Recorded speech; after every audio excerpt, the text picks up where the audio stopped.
Bapak Ibu yang berbahagia, pertama-tama kita panjatkan puji dan syukur kehadiran Allah Subhanahu wa taala yang masih melimpahkan kepada kita rahmatnya, hidayahnya, inayahnya.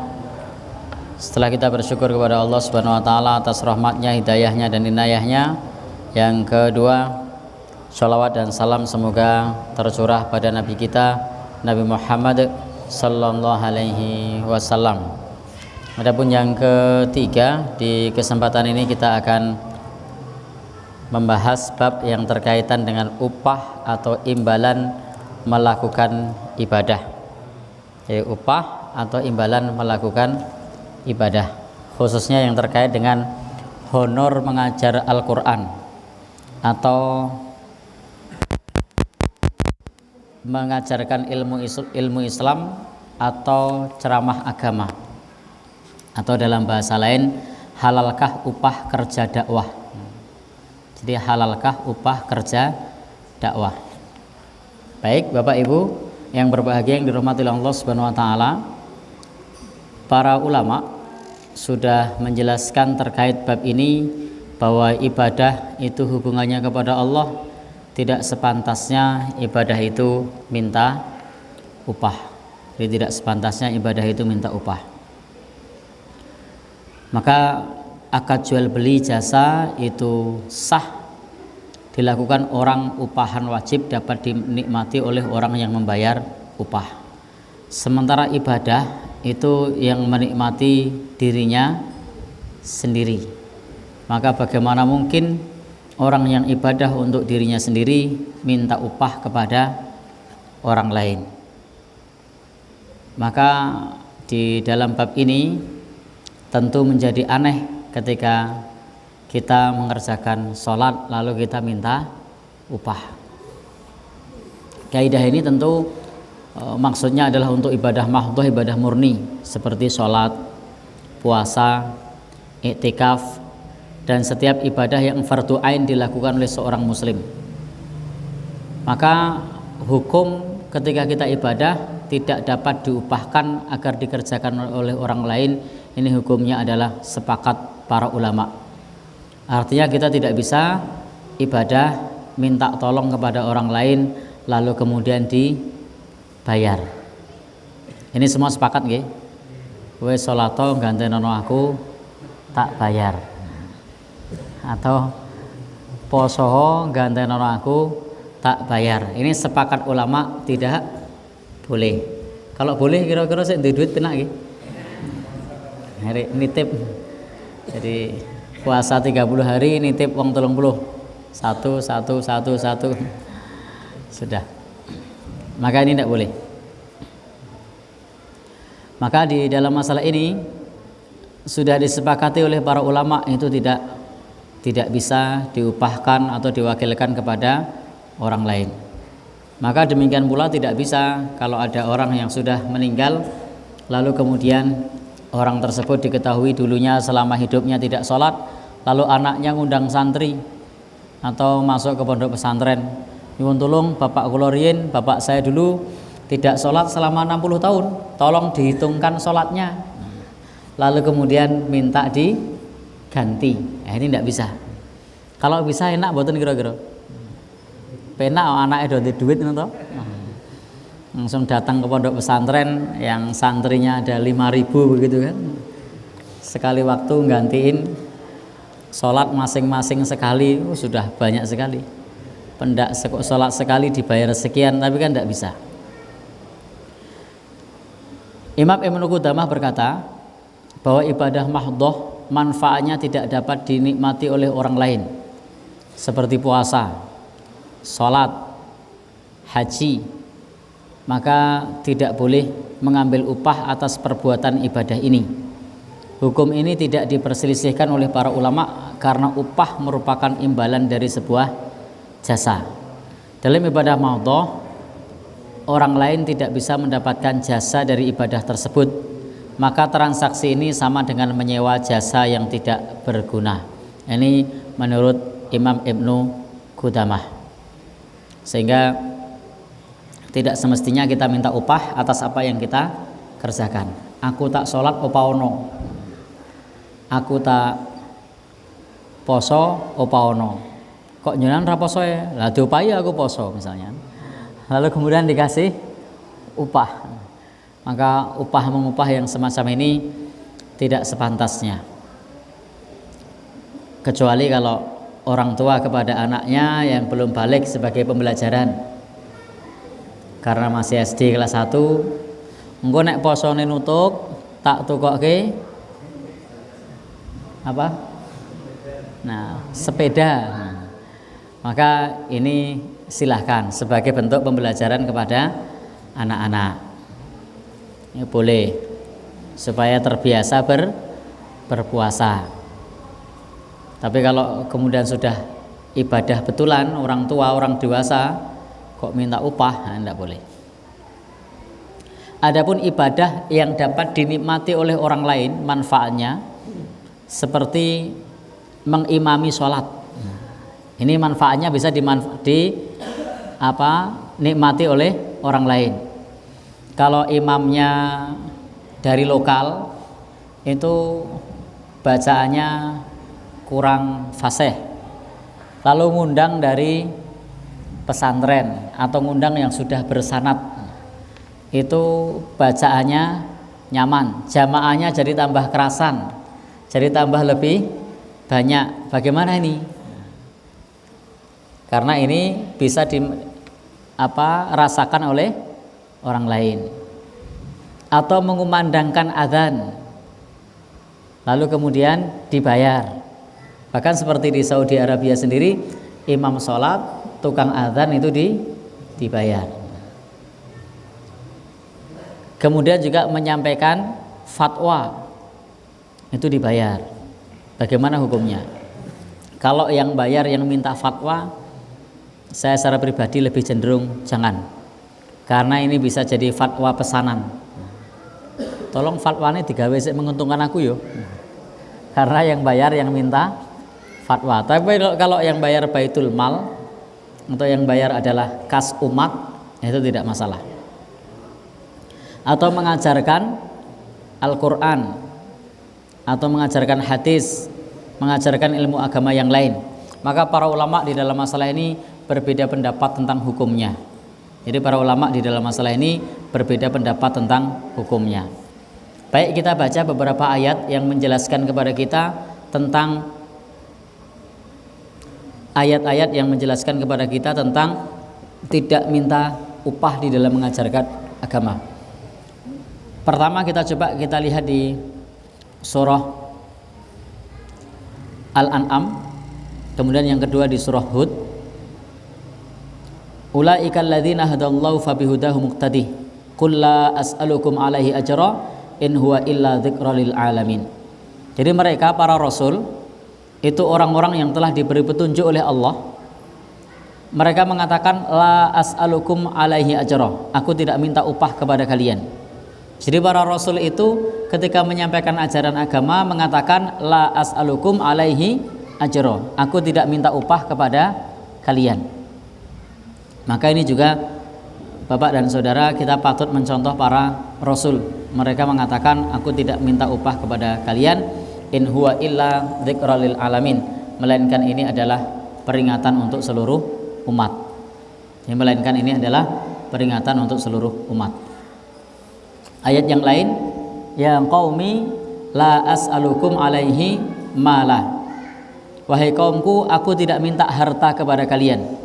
Kalau tadi Al-An'am ayat 90, ini Hud ayat 29. Wahai kaumku, aku tidak minta harta kepada kalian.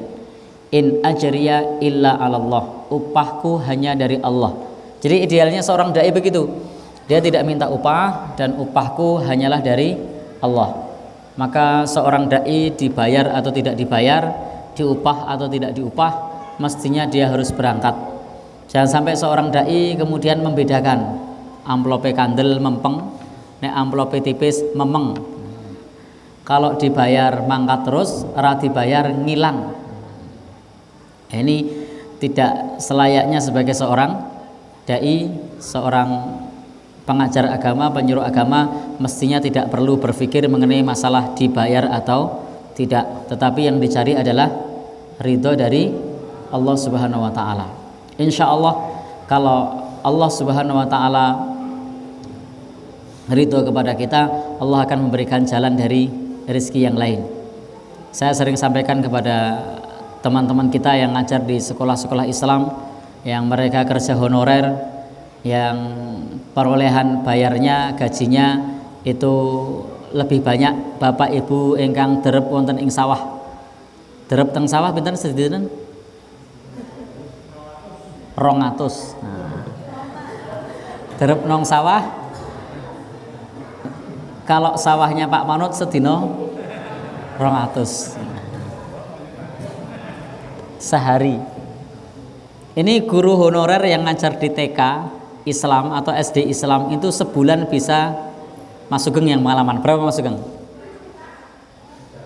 300. Nah, jadi sebulan 300, sehari dihargai 10.000. Nah, wong derep wau pinten? 200. Nah, ya. Baik. Jadi saya sering sampaikan kepada teman-teman kita yang honorer bahwa kalau Anda ini kerja karena Allah dan Anda ini hanya digaji 300.000, tetapi pantasnya Anda ini menerima 5 juta, insya Allah Allah ganti yang 4.700.000 dengan kesehatan, dengan keberkahan, dengan ketenangan. Tetapi lain halnya kalau Anda ini digaji 5 juta tetapi pantasnya digaji 300, meskipun Anda mendapatkan 5 juta, maka karena tidak berkah maka akan Allah ambil sakit, lelaranan, masuk rumah sakit, omahe rusak, montore rusak, bojone ya, rewel, anaknya rewel, dan seterusnya, sehingga meskipun gajinya itu 5 juta tetapi tidak nyaman. Tetapi kalau memang Allah Subhanahu wa taala ridho, meskipun gaji kita itu 300, Allah akan memberikan 4.700.000 lainnya dari jalan yang lain. Bisa dari jalan yang lain atau dengan diberikan berupa rezeki yang lain seperti sehat, tidak pernah sakit, nerimo dan seterusnya. Istrinya manut. Nah, jadi karena kebahagiaan itu tidak selalu diukur dengan harta, dengan uang. Sehingga ini perlu menjadi bahan pertimbangan kita. Bagi bapak ibu yang mengajarkan Al-Quran, jangan merasa ora-ono bayare. Yakinlah pahalanya besar dari sisi Allah Subhanahu wa ta'ala. Ayat yang lain, surah Hud ayat 51. Ya qaumi la as'alukum alaihi ajra. Wahai kaumku, aku tidak meminta upah kepadamu bagi seruanku. In ajriya illa 'alal ladzi fatarani. Jadi upahku adalah dari Allah yang menciptakanku. Jadi kita minta upah dari Allah Subhanahu wa ta'ala. Apa? Pahalanya di akhirat besar. Di surah Asy-Syu'ara Allah juga berfirman, wa ma as'alukum alaihi min ajr. Dan aku sekali-kali tidak minta upah kepadamu atas dakwah ini. Itulah para nabi dan rasul. Dan nanti masih banyak ayat yang lain yang menjelaskan itu. Yang terkenal itu ada di surah Yasin. Gimana di surah Yasin? Ittabi'u man la yas'alukum ajra wa hum muhtadun. Ikutilah orang-orang yang tidak meminta kepada kalian upah dan mereka mendapat petunjuk. Ada yang hafal ayat ini? Ittabi'u man la yas'alukum ajra wa hum muhtadun. Ikutilah orang yang tidak minta upah kepada kalian dan mereka mendapatkan petunjuk. Jadi disebutkan untuk mengikuti orang yang tidak minta upah. Itu ayat-ayatnya. Maka menyampaikan risalah Islam, menyampaikan ajaran Islam merupakan tugas suci yang pertama kali diemban oleh para nabi dan rasul, dan mereka beribadah penuh kepada Allah dengan keikhlasan tanpa minta upah, tanpa minta gaji. Tetapi mereka justru kebalikannya, dicaci, dimaki, dilempari batu, dibuli, bahkan mereka sampai berdarah-darah, diusir, diancam mau dibunuh, diintimidasi. Itulah yang didapatkan oleh para nabi ketika mereka berdakwah. Maka alhamdulillah hari ini ketika kita berdakwah tidak ada ancaman, tidak ada yang lempari batu, tidak ada yang mencaci maki. Kalau yang namanya di sosial media dicaci maki itu sudah biasa, tidak apa-apa, tidak ketemu langsung kok. Jadi kalau misalnya kita mengajarkan agama lalu diambil gambarnya, lalu dicaci maki, lalu dibilang perkataan-perkataan yang lain, tidak apa-apa. Jadikan itu sebagai bahan koreksi bagi kita dan mohon kepada Allah kalau kita sabar menambah pahala. Jadi semakin dicaci, semakin dimaki, mudah-mudahan tambahnya pahala semakin banyak. Atau juga menjadi bahan koreksi. Karena dengan diambil gambarnya seperti ini misalnya, kalau keliru nanti akan ada yang koreksi. Karena semakin banyak yang lihat, akan banyak yang ngoreksi. Maka alhamdulillah itu bagian dari watawasau bil haq.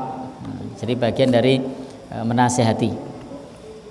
Meskipun idealnya menasihati itu 4 mata, tetapi kalau saya sendiri tidak mengapa kalau misalnya sampaikan di umum bahwasanya perlu dikoreksi dan ada salahnya. Itu saya terima dengan lapang dada. Maka terima kasih kepada teman-teman yang sudah ngeritik, yang sudah ngoreksi, itu menjadi bagian dari nasihat dan sebagai cara kita untuk saling menasihati. Baik, boleh tidak menerima honor dari mengajarkan tadi? Maka Bapak dan Saudara yang berbahagia yang dirahmati oleh Allah Subhanahu wa taala, di dalam bab ini kita akan melihat pembahasan mengenai hal ini oleh para ulama, bahwa honor yang diterima oleh para pendakwah atau guru ngaji dan pengajar ilmu agama yang berasal dari baitul mal atau berasal dari kas negara, hukumnya halal dan tidak termasuk dari imbalan dakwah. Jadi kalau baitul mal atau kas negara memberikan gaji, maka ini hukumnya halal. Maka bagi guru-guru agama gajinya tetap halal meskipun mereka mengajarkan ilmu agama. Bahkan mungkin ada patokannya tertentu, golongan 1, 2, 3, A, B, C dan seterusnya. Maka di dalam masalah ini halal dan merupakan penghargaan dari pihak pemerintah, karena mereka disibukkan oleh pekerjaan untuk membina umat. Maka itu tidak mengapa kalau diberikan oleh negara kepada para pengajar agama. Itu adalah bagian dari reward pemerintah kepada para pengajar agama. Sebagaimana dahulu para sahabat menerima atoya atau hibah dari baitul mal. Jadi para sahabat dahulu pun juga menerima atoya atau pemberian hibah dari baitul mal. Itu tidak mengapa. Begitu juga honor yang diberikan oleh lembaga-lembaga sosial, diberikan oleh pihak dermawan ataupun pribadi dalam jumlah yang tidak ditetapkan dan tidak disyaratkan oleh para pendakwah. Jadi pendakwahnya tidak mensyaratkan. Kalau pendakwahannya mensyaratkan, nyun sewu ngundang saya mau ngasih berapa ya? Oh ini kita mau ngasih 1 juta per jamnya. Itu waktunya jam berapa ya? Setelah isya. Wah kalau setelah isya sibuk saya. Kalau bisa jangan 1 juta lah, 5 juta misalnya. Maka ini pendakwah memberikan syarat. Maka tidak selayaknya seorang pendakwah memberikan syarat dan ketentuan di dalam dakwahnya. Maka kalau tidak ditetapkan dan tidak disyaratkan oleh para pendakwah, maka hukumnya disamakan dengan honor yang diterima dari baitul mal. Jadi hukumnya disamakan dengan honor yang diterima dari baitul mal. Maka itu hukumnya adalah halal. Baik Bapak Ibu yang berbahagia yang dirahmati Allah Subhanahu wa taala, halalkah upah kerja dakwah?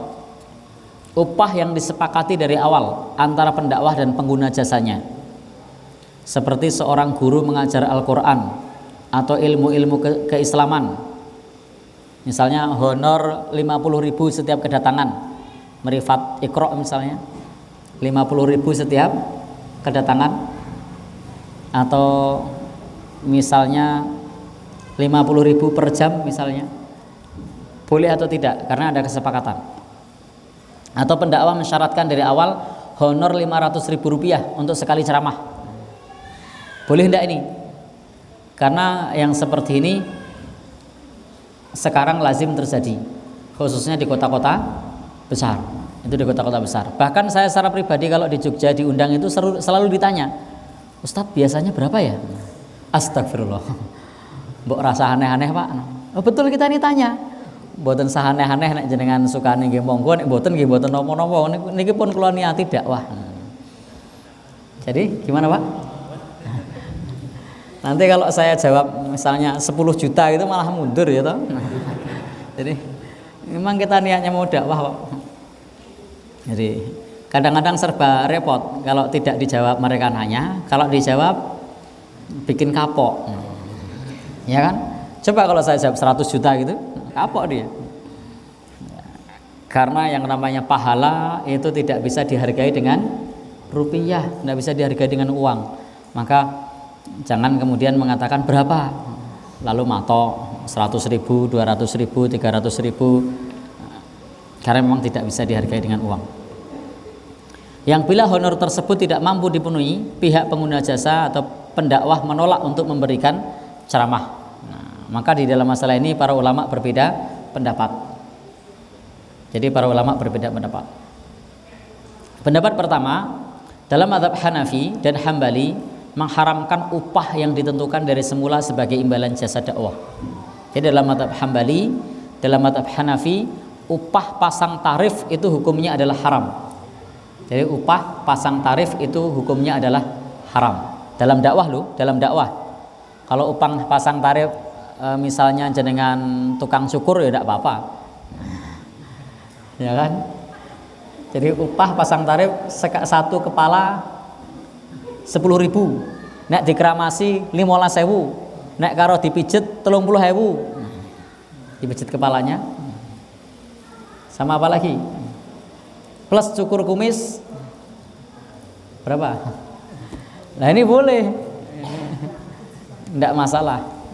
Tapi kalau kerja dakwah tadi, maka mazhab Hanafi, mazhab Hambali mengharamkan karena ditentukan dari semula. Atau upah yang lain, upah security, pengamanan, minta tolong sama Pak Panut untuk ngawal, maka boleh per jam sekian. Per jam berapa Pak? Oh tidak target ya?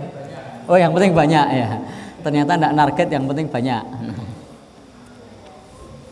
Baik. Maka dalam masalah ini, kalau ini kerja dakwah, berpegang kepada beberapa dalil. Yang pertama, ayat Al-Quran disebutkan bahwa para nabi tidak meminta upah kepada umatnya atas dakwah yang mereka sampaikan. Ini yang pertama. Kenapa? Dalam mazhab Hambali, mazhab Hanafi mengharamkan karena para nabi tidak minta upah. Jadi para nabi tidak minta upah. Kemudian yang kedua, firman Allah, wala tashtaru bi ayati tsamanan qalila. Jadi, dan janganlah menjual ayat-ayatku dengan harga yang murah. Ini dalil yang dipakai. Kemudian juga ayat innalladzina yaktumuna ma anzalna minal bayyinati wal huda. Sesungguhnya orang-orang yang menyembunyikan apa yang kami turunkan berupa penjelasan-penjelasan dan petunjuk mim ba'di ma bayyanahu lin-nasi fil kitab, sesudah kami jelaskan kepada manusia di dalam kitab suci, ulaika yal'anuhumullah wa yal'anuhumul la'inun. Maka mereka ini dilaknat oleh Allah dan mereka dilaknat oleh orang-orang yang melaknat atau semua makhluk yang dapat melaknat. Ini dalil yang kedua. Kemudian dalil yang ketiga, kenapa tidak boleh pasang tarif? Iqra'ul Qur'ana wala taghlu fihi. Bacalah Al-Qur'an dan jangan berlebihan, kata Nabi. Wala tajfu anhu wala ta'kulu bihi. Janganlah terlalu lalai, jangan makan upah darinya. Wala tastaksiru bihi, dan jangan memperbanyak harta melalui mengajar Al-Qur'an. Hadis ini diriwayatkan oleh Imam Ahmad. Jadi di situ Nabi bersabda, bacalah Al-Qur'an tapi jangan berlebihan dan janganlah lalai dari Al-Qur'an. Wala ta'kulu bihi, dan jangan makan dari Al-Qur'an. wala tastaksiru bihi, dan jangan cari banyak harta dari Al-Qur'an. Hadis ini diriwayatkan oleh Imam Ahmad. Bapak dan saudara yang berbahagia yang dirahmati oleh Allah Subhanahu wa taala, penulis kitab ini memberikan tanggapan bahwa dakwah para nabi dahulu tidak minta upah, karena yang didakwai adalah orang yang berbeda agama. Jadi yang didakwai kan orang ateis, orang musyrik, orang kafir, sehingga tidak mungkin minta upah. Sementara dakwah kita hari ini kepada sesama muslim. Kemudian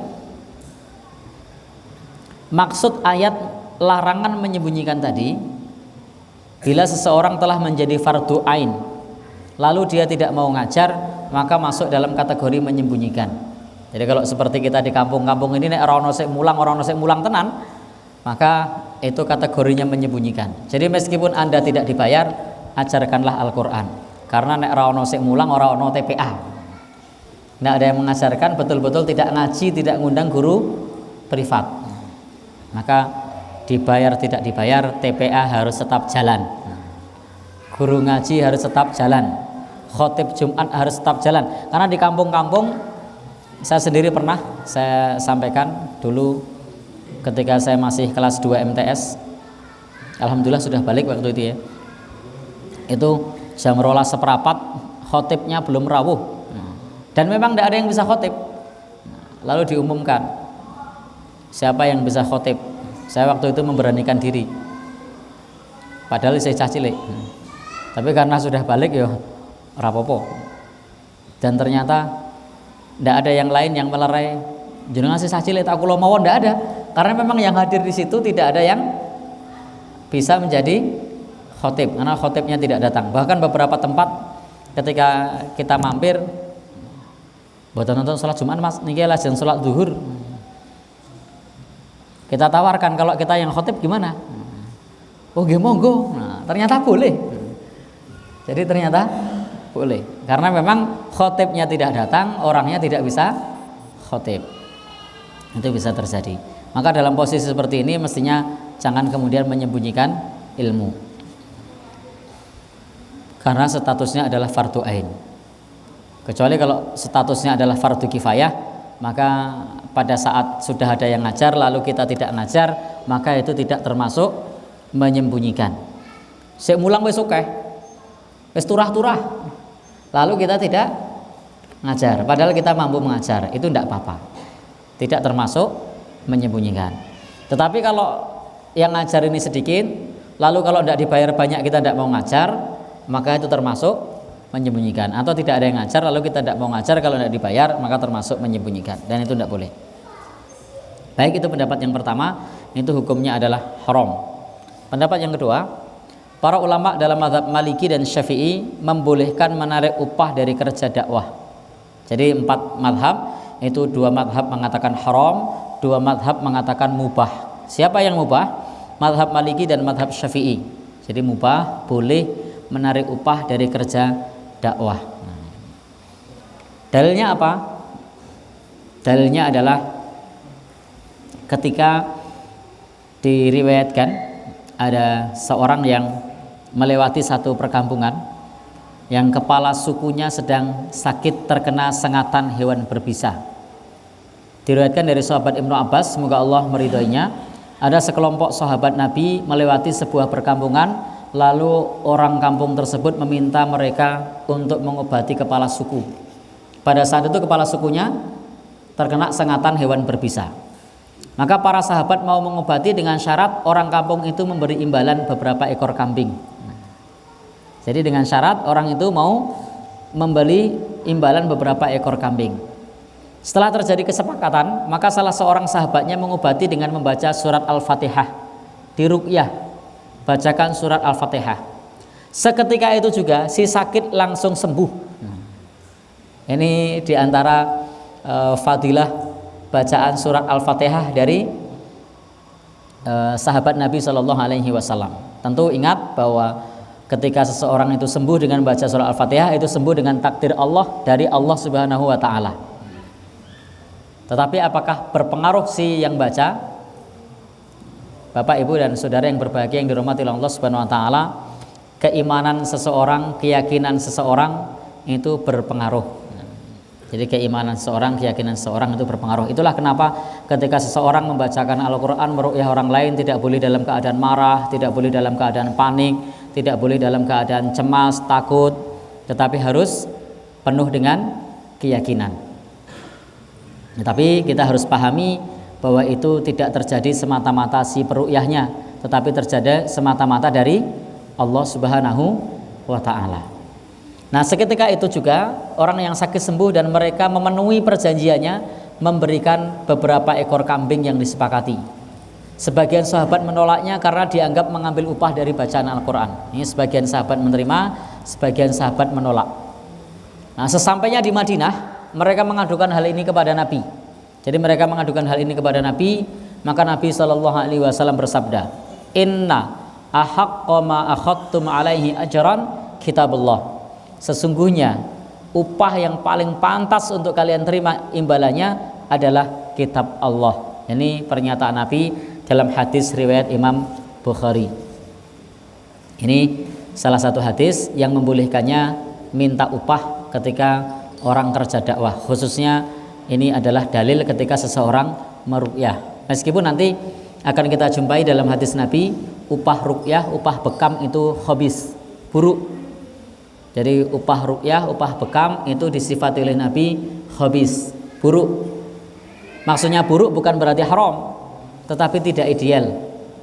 Karena idealnya orang yang minta ruqyah, orang yang minta bekam itu orang yang sakit yang mestinya ditolong.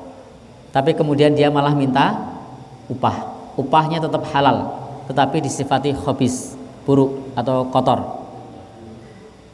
Maksudnya adalah bahwa idealnya kalau ada orang sakit itu ditolong tanpa minta imbalan, diruqyah tanpa minta imbalan, dibekam tanpa minta imbalan, itu idealnya. Tapi kalau minta halal, yang disebut oleh Nabi khabis. Maka alhamdulillah saya ketika ada orang minta ruqyah ke saya, seingat saya belum pernah minta upah. Seingat saya loh, itu belum pernah minta upah. Baik, kemudian dalil yang berikutnya diriwayatkan dari Sahal bin Sa'ad, semoga Allah meridhoinya, bahwa seorang wanita menawarkan dirinya untuk dinikahi Nabi Shallallahu Alaihi Wasallam. Akan tetapi Nabi Shallallahu Alaihi Wasallam tidak berniat menikahinya. Sebelum lebih jauh, ini menunjukkan bahwasanya seorang perempuan itu boleh nembung atau melamar laki-laki. Jadi kalau di tempat kita yang namanya ngelamar itu kan laki-laki, nembung itu. Di Islam perempuan boleh.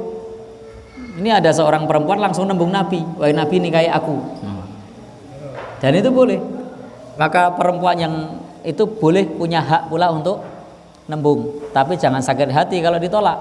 Sama halnya dengan laki-laki, itu bisa nembung, tapi jangan sakit hati kalau ditolak. Maka tidak mengapa menurut Islam seorang perempuan itu nembung atau ngelamar.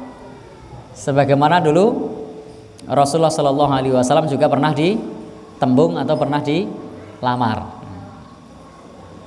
Maka seorang sahabat meminta kepada Nabi Shallallahu Alaihi Wasallam agar menikahkan wanita itu dengan dirinya. Maka karena Nabi menolak, maka kemudian ada orang yang minta untuk dinikahkan kepada wanita itu dan Nabi pun menyetujuinya.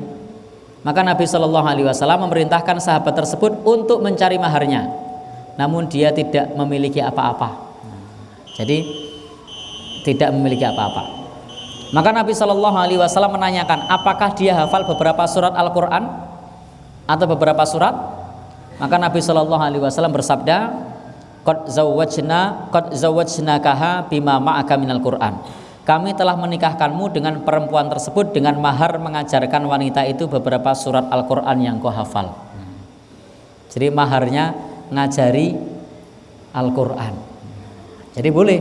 Maka teman-teman nanti kalau mau cari istri yang belum bisa baca Quran, maharnya mengajarkan Iqra. Boleh. Jadi ini mahar yang cukup romantis, murah, berpahala, gede meneh.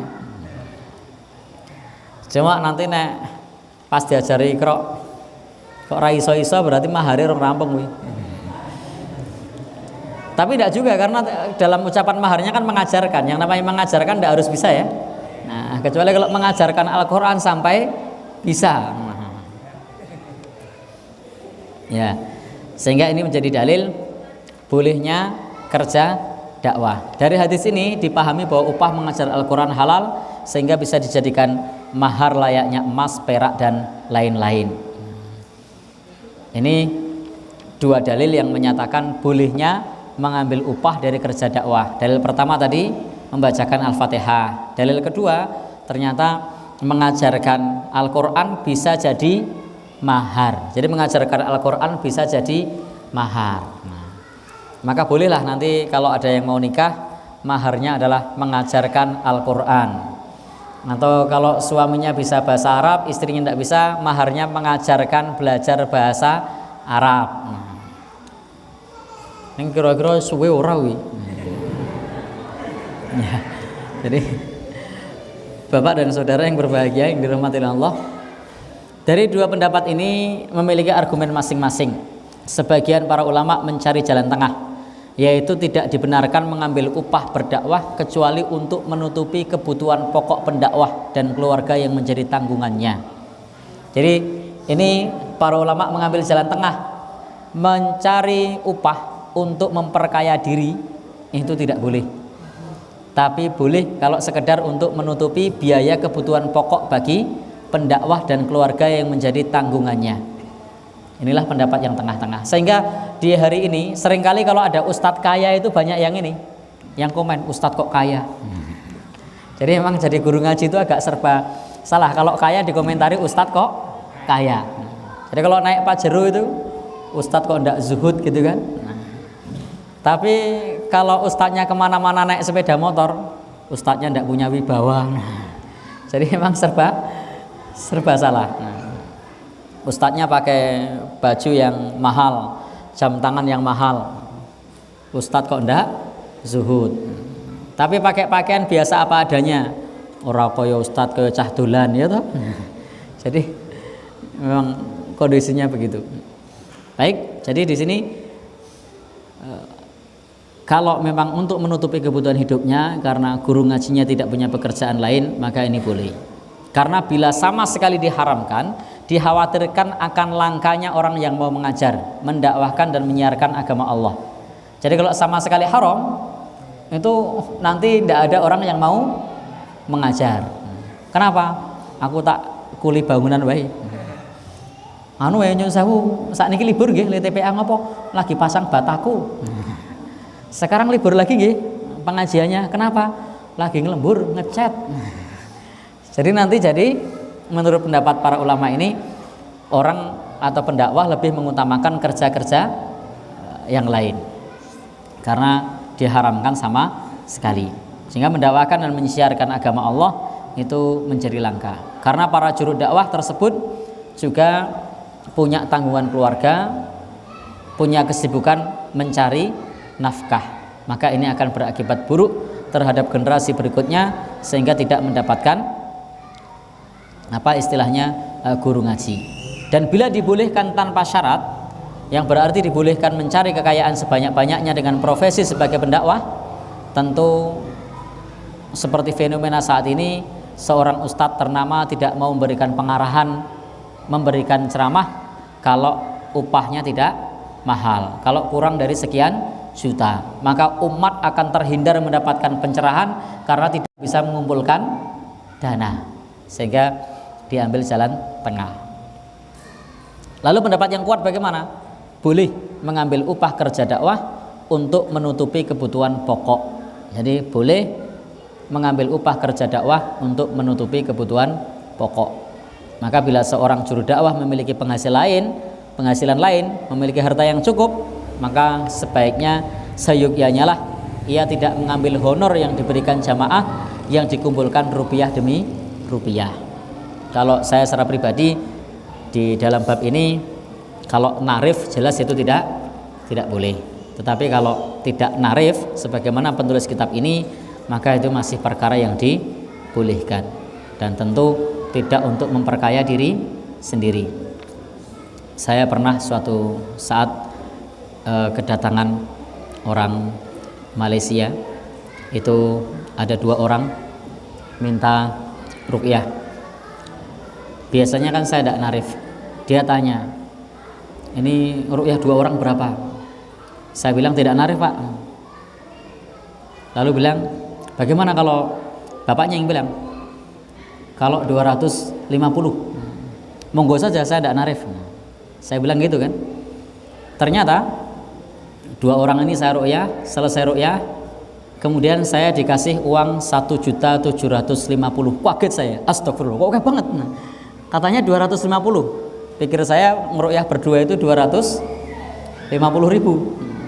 Ternyata 1 orang ini 250 ringgit, ya 2 orang 500 ringgit. Jadi roaming yang saya pahami, dia nawarkan ke saya ruqyah 1-2 orang ini 250.000.